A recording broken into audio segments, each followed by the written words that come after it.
बिस्मिल्लाहिर्रहमानिर्रहीम अस्सलामुअलैकुम स्टूडेंट्स। आज की इस वीडियो में हम डिस्कस करने जा रहे हैं 10th क्लास मैथमेटिक्स एक्सरसाइज है हमारी 4.4 जिसका क्वेश्चन नंबर 6 यानी लास्ट क्वेश्चन हम सॉल्व करेंगे।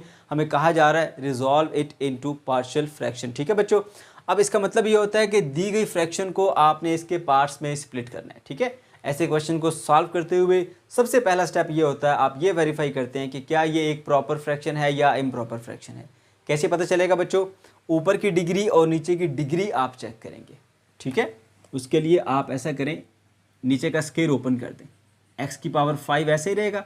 इसका a plus B whole square का फार्मूला लगा के ओपन करते हैं, x की पावर 4 प्लस 2x का स्क्वायर प्लस का 1 आ जाएगा। ठीक है, अब ऊपर हाईएस्ट पावर कितनी है 5, तो मतलब ऊपर की डिग्री 5 है। नीचे हाईएस्ट पावर कितनी है 4, तो मतलब नीचे की डिग्री 4 है। जब ऊपर डिग्री बड़ी हो नीचे डिग्री छोटी हो तो ये एक इम्प्रॉपर फ्रैक्शन होती है। ठीक है, अगर ऊपर नीचे डिग्री बराबर हो जाए तब भी ये एक इम्प्रॉपर फ्रैक्शन होती है। जब भी आपको इम्प्रॉपर फ्रैक्शन मिलेगी सबसे पहले आप क्वेश्चन को डिवाइड करेंगे। ठीक है, इसलिए आप बच्चों आप क्या करेंगे, यहाँ रफ वर्क में मैं कर देता हूँ। यहाँ पर आप लिखेंगे x की पावर 5 को इनसाइड और ये वाला लिखेंगे बाहर, x की पावर 4 प्लस 2x का स्क्वायर प्लस का 1। ठीक है, अब डिवाइड करना कोई मुश्किल काम नहीं है, आपने सिंपली ये देखना है कि इसकी फर्स्ट टर्म को मैं किस से मल्टीप्लाई करूँ कि मुझे इसकी फर्स्ट मिल जाए। अब ये है ही एक तो इसी को फर्स्ट मानेंगे। x की पावर 4 को किस से मल्टीप्लाई करें तो x की पावर 5 बन जाता है। वेरी सिंपल, x से मल्टीप्लाई करो x की पावर 4 को, वो बन जाएगा x की पावर 5। तो आपने वो x यहाँ पे लिख देना है। ठीक है, अब x को इससे मल्टीप्लाई किया बन जाएगा x की पावर 5। ठीक है, प्लस x को इससे मल्टीप्लाई किया 2x की पावर 3, x को इससे मल्टीप्लाई किया तो मिलेगा x। माइनस कर दें इनको, माइनस माइनस माइनस, ये कट गए दोनों।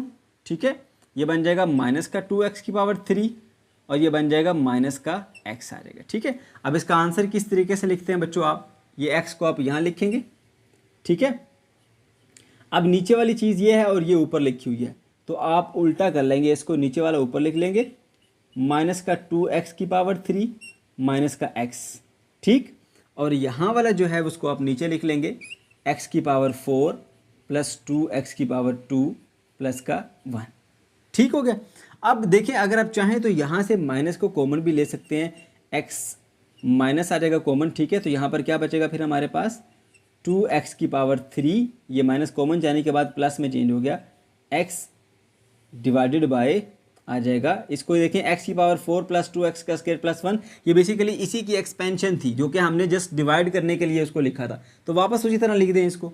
ये बन जाएगा हमारे पास x का स्क्वायर प्लस 1 होल का स्क्वायर। ठीक है, ओके। अब आपका क्वेश्चन जो है वो इस फॉर्म में आ गया, इसको आप यूँ लिख सकते हैं x माइनस 2x की power 3 plus x divided by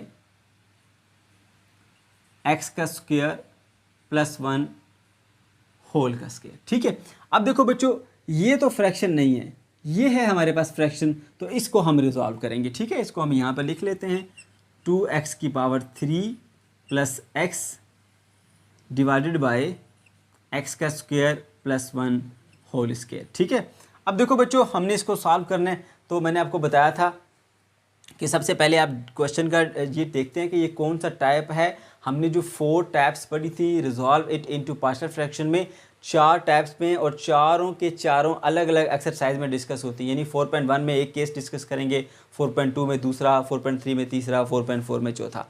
ठीक है, तो आपने यहाँ से आइडेंटिफाई करना है कि ये कौन सा केस है, यानी कौन सी एक्सरसाइज है, फिर उसी के अकॉर्डिंग हम इसको सॉल्व करेंगे। ठीक है, तो डिनोमिनेटर में जैसे ही हमने देखा x का स्क्वायर प्लस 1 नज़र आ गया, तो हम जानते हैं कि x के स्क्वायर के बाद मैं आपको ट्रिक बता चुका हूँ, x के स्क्वायर के बाद प्लस आए, साथ जो मर्जी नंबर आए वो पक्का इररिड्यूसिबल क्वाड्रेटिक होता है। इररिड्यूसिबल क्वाड्रेटिक कब होता है? x स्क्वायर आ जाए साथ में प्लस और साथ में कोई सा भी नंबर आ जाए। ठीक है, ओके, तो ये बन गया हमारे पास इररिड्यूसिबल क्वाड्रेटिक और साथ में होल स्क्वायर भी नज़र आ रहा है। इसका मतलब है कि इररिड्यूसिबल क्वाड्रेटिक खुद को रिपीट कर रहा है। इररिड्यूसिबल क्वाड्रेटिक खुद को रिपीट कर रहा है, क्योंकि बच्चों होल पावर का मतलब ये होता है कि ये चीज़ रिपीट हो रही है। राइट, जैसे अगर मैं a लिखता हूँ, a का स्क्वायर का मतलब होता है a मल्टीप्लाई बाय a।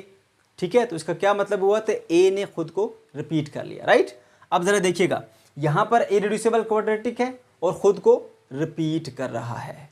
अब हमने इसके ऊपर फार्मूला अप्लाई करना है। कैसे फार्मूला अप्लाई करेंगे? सबसे पहले आप लिखेंगे डिनोमिनेटर में यहाँ पर इस इरेड्यूसिबल क्वाड्रेटिक को एक्स का स्क्वायर प्लस 1, ठीक है, और उसकी पावर लिखेंगे यहाँ पर 1, ठीक है।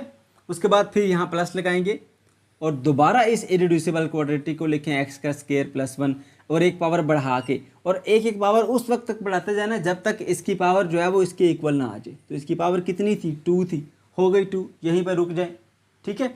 अब इसके ऊपर हम अल्फ़ाबेट्स लिखते हैं, आपको पता है फार्मूले सारे आपने इससे पहले देखे हैं, ठीक है बच्चों। तो देखो यहाँ पर मैंने आपको बताया था कि जब भी डिनोमिनेटर में इरेड्यूसिबल क्वाड्रेटिक आ जाता है तो उसके ऊपर हमेशा 2 अल्फ़ाबेट आते हैं, एक कभी नहीं आ सकता, a प्लस बी, ठीक है। तो पहले के साथ आपने x लगा देना। इसी तरह से जब हमारे पास ये आ जाता है दूसरा, ये भी देखें, ये भी इरेड्यूसिबल क्वाड्रेटिक है, इसके ऊपर भी 2 आएंगे, c प्लस डी, और c के साथ आप क्या लगा देंगे? x। That is your equation number 1 आ गई, ठीक है। ये आपकी इक्वेशन नंबर 1 आ गई, ओके।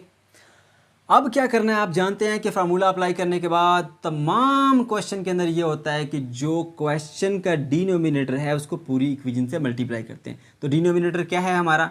एक्स का स्क्वायर प्लस 1 होल स्क्वायर, उसको मल्टीप्लाई कर दो 2x की power 3 plus x divided by x का स्क्वायर प्लस 1 होल स्क्वायर, ठीक है। एंड इसी तरह से आप इससे भी मल्टीप्लाई करेंगे, इनको लाजमी से ब्रैकेट में कर लें ताकि गलती ना हो। लाजमी ब्रैकेट में क्या करें इनको? ax प्लस बी, ये ब्रैकेट में आ गया, ठीक है। इसको मल्टीप्लाई करना है हमने x का स्क्वायर प्लस के 1 से, ठीक। डिवाइड क्या है इसके नीचे? x का स्क्वायर, यहाँ पर स्क्वायर भी है, x का स्क्वायर प्लस का 1। अब इससे भी मल्टीप्लाई करें इसको, cx प्लस डी से मल्टीप्लाई कर दिया हमने x का स्क्वायर प्लस 1 होल का स्क्वायर, ठीक है। ओके बच्चों, अब इसके नीचे क्या लिखा हुआ था वो भी लिख लीजिए, x का स्क्वायर प्लस 1 होल स्क्वायर। अब कटिंग करिए, देखिए ये ब्रैकेट इससे मिलती जुलती है, कट गई, ठीक है। अब यहाँ देखिए एक्स स्क्वायर प्लस 1 है, ऊपर एक्स स्क्वायर प्लस 1 का होल स्क्वायर है, तो ये इसके स्क्वायर को ख़त्म करेगा। जैसे ए स्क्वायर बाय ए हो तो आंसर क्या आता है? ए, यानी ए इसके स्क्वायर को ख़त्म करता है, ठीक। वैसे ही बिल्कुल यहाँ पर भी होगा।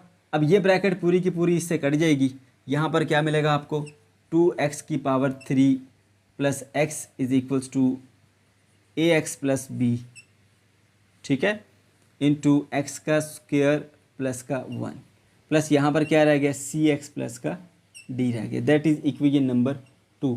इक्वेशन नंबर 2 बहुत इंपॉर्टेंट है बच्चों। हमने करना क्या होता है, इसको इक्वेशन को यूज़ करते हुए ए बी सी डी की वैल्यू फाइंड करनी है। वो वैल्यूज़ हमने यहाँ पर इक्वेशन नंबर 1 में पुट करनी है, यहीं से हमें आंसर मिलेगा, ये हमारा फाइनल आंसर होता है, ठीक है। ओके, तो अब इसे करने के लिए क्या करेंगे, हमने इसके कोफिशिएंट कंपेयर करने हैं। कोफिशिएंट कंपेयर करने के लिए पहले इस इक्वेशन को एक्सपेंड करते हैं, फिर प्रॉपर्ली अरेंज करते हैं, उसके बाद फिर कोफिशिएंट कंपेयर होते हैं, ठीक है। इसलिए बच्चों हम क्या करेंगे, हम ऐसा करेंगे, इसको यहाँ पे लिखेंगे 2x की पावर 3 प्लस एक्स, ठीक है। इन दोनों को मल्टीप्लाई कर लेते हैं। ax को x के स्क्वायर से मल्टीप्लाई किया, ax की पावर 3, ax को 1 से मल्टीप्लाई किया तो ax ही रहेगा। फिर क्या करेंगे, b को x स्क्वायर से मल्टीप्लाई किया, bx का स्क्वायर, ठीक है। फिर b को 1 से मल्टीप्लाई किया तो b आ गया, राइट। अब ये जो cx प्लस डी है इसको वैसे लिख दिया हमने। ये अब अरेंज करके लिखेंगे, पहले हाईएस्ट पावर 2x की पावर 3 प्लस एक्स लिखे। हाईएस्ट पावर कौन सी है, ax की पावर 3। उसके बाद कौन सा है, कोई और क्यूब वाला है नहीं, तो स्क्वायर वाला ले लें। ये देखें स्क्वायर वाला है bx की पावर 2। और कोई है स्क्वायर वाला, नहीं है, फिर x वाला लिख लें ax प्लस और कोई है, ये cx है, ठीक है। उसके बाद कोई विदाउट x वाला है, ये कौन सा है जी हमारे पास, ये b है और d है, यानी b प्लस d, ये हमारे पास दोनों क्या आ गए, विदाउट x वाले आ गए, ठीक है। अब देखिए यहाँ पर इन दोनों में ना, इन दोनों में x है तो आपने कॉमन ले लेना है पहले। ax की पावर 3 प्लस bx की पावर 2 प्लस इन दोनों से ना आप x कॉमन ले लें, a प्लस c इधर आ जाएगा x, और इनको चाहें तो आप ब्रैकेट में कर लें, चाहें तो ऐसे लिखा रहने दें, आपकी मर्जी है, ये कांस्टेंट है, ठीक है। इधर लिखा हुआ 2x की पावर 3 प्लस एक्स। अब बच्चों हमने कोफिशिएंट कंपेयर करने हैं, ठीक है। हमने इसको प्रॉपरली अरेंज करके लिख लिया, एक जो प्रॉपर शेप होती है जिसके बाद हम कोफिशिएंट कंपेयर करते हैं। तो देखो इधर हमने x का क्यूब का कोफिशिएंट देखा, x के क्यूब के साथ जो चीज़ मल्टीप्लाई हो रही है वो इसका कोफिशिएंट है। इधर x के क्यूब के साथ जो चीज़ मल्टीप्लाई हो रही है वो उसका कोफिशिएंट है। तो x का क्यूब का कोफिशिएंट इधर क्या है a और इधर क्या है 2, तो ये दोनों आपके पास इक्वल आ गए। इस तरह से a की वैल्यू आपको मिल गई, ठीक है। a की वैल्यू के बाद अब आपने b की वैल्यू निकालनी है, ठीक है।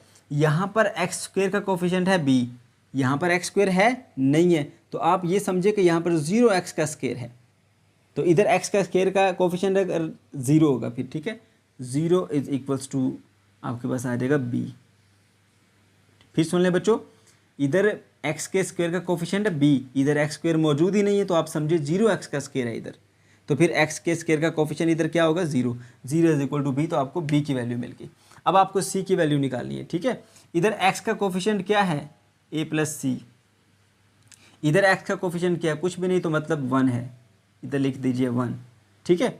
ओके, अब देखें a किसकी इक्वल है 2 पुट करते हैं, c की वैल्यू मिल जाएगी 2 plus C is equal to 1, तो c की वैल्यू क्या हो जाएगी 1 minus 2 minus 1 is equal to c की वैल्यू भी आ गई। अब हमें चाहिए d की वैल्यू, तो हम जानते हैं कि भाई ये कांस्टेंट है b प्लस डी एक कांस्टेंट है, तो कांस्टेंट कांस्टेंट के इक्वल होता है। इधर कोई कांस्टेंट है, कोई अकेला नंबर है नहीं है, तो मतलब इधर 0 कांस्टेंट है, तो इधर 0 लिख दें। अब b की वैल्यू क्या है 0 है, 0 plus D is also equal to 0, तो फिर इसका मतलब ये हुआ d की वैल्यू हो गई हमारे पास 0, ठीक है। इस तरह से a b c d की वैल्यू आपके पास आ जाती है। ये वैल्यूज़ आपने पुट करनी है इक्वेशन नंबर 1 के अंदर, ठीक है। ये रही हमारी equation number 1, put in equation 1। a की वैल्यू क्या है हमारे पास 2 है, 2 लिखा, साथ में x है, प्लस b की वैल्यू 0 है, डिवाइडेड बाय क्या था x का स्क्वायर प्लस का 1, ठीक है, x का स्क्वायर प्लस 1। उसके बाद प्लस सी एक्स प्लस डी, सी की क्या वैल्यू आई है हमारे पास, c की वैल्यू आई है -1, तो माइनस एक्स हो जाएगा, ठीक है, और प्लस d की वैल्यू 0 है, डिवाइडेड बाय क्या होगा x का स्क्वायर प्लस का 1 होल स्क्वायर, राइट।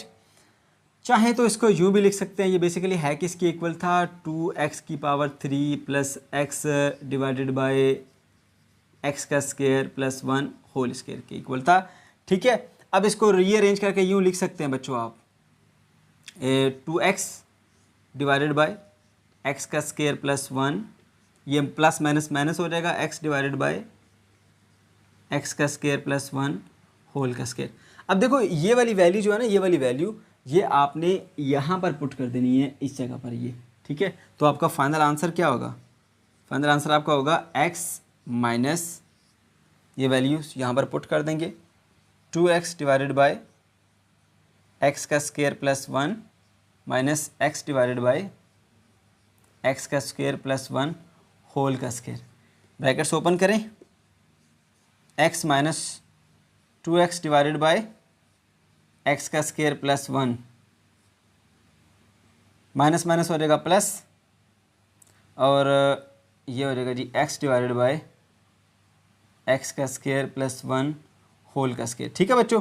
तो बेसिकली हमने क्या किया, पहले इस पार्ट को अलग से रिजॉल्व कर लिया, रिजॉल्व करने के बाद हमारा ये उसका आंसर आया था। अब वो आंसर उठा के हमने इसी इक्वेशन के अंदर वापस पुट कर दिया, तो हमारा फाइनल जो रिजल्ट मिलेगा वो ये मिलेगा, ये that is our final answer, ठीक है।